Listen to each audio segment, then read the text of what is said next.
kweli kwamba wananchi yapo mambo ambayo wanachukia. Na mambo ambayo wanachukia, Mheshimiwa Waziri Mkuu, wengine huwa wanaweza kuyaongea na wengine huwa hawawezi kuyaongea. Kwa mfano, Mheshimiwa Waziri Mkuu, serikali imetoa kipaumbele kwa makundi maalum ya wanawake, vijana pamoja na watu wenye ulemavu.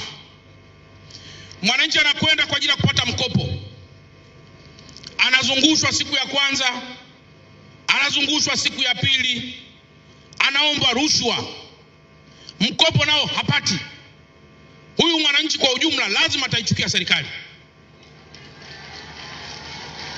Na maelekezo haya, Mheshimiwa Waziri Mkuu, yapo kwetu wenyewe kama viongozi wa serikali, kwamba sisi lazima tusimame kidete kuhakikisha Mtanzania huyu na mwana Dar es Salaam haichukii serikali kwa kukutana na kiongozi mwenye hofu ya Mungu na ambaye pia atashughulikia matatizo ya Watanzania na Dar es Salaam hawa pasipo rushwa wala bila majigambo.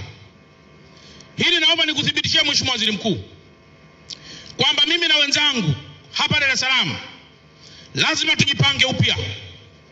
Kama wapo Watanzania na Dar es Salaam wanaochukia serikali yao kwa sababu ya jambo hili la mikopo, na mimi kama mkuu wa mkoa chini ya Mheshimiwa Waziri wangu wa TAMISEMI lazima na mimi nitadili nao moja kwa moja ili kuhakikisha faraja kwa Watanzania hawa inarudi kama ilivyokuwa.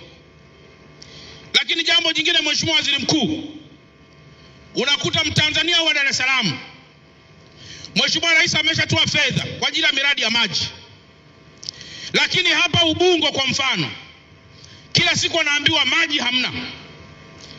Wakati inakuja kubwa na maji akiwa hamna, huyu mwana Dar es Salaam lazima ataichukia serikali.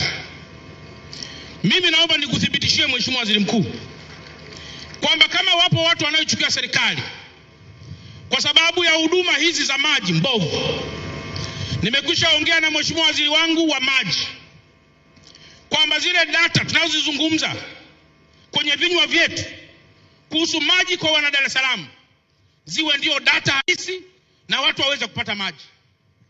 Nimemwambia Mheshimiwa Waziri, mimi najiandaa kwa miezi mitatu. Kama hali ya maji itaweza kuendelea kusumbua watu wa Dar es Salaam na wakaendelea kuichukia serikali, nitamfikishia waziri wangu wa TAMISEMI, atafikisha kwako na hawa wote ambao wanazembea kuweza kufanyiwa kazi ya msingi. Mheshimiwa Waziri Mkuu, kwenye mahospitali na sehemu zinginezo wapo watu pia wanalalamika sana. Nimejibiwa vibaya na daktari, nimejibiwa vibaya na nesi, nimeomba rushwa na kadhalika.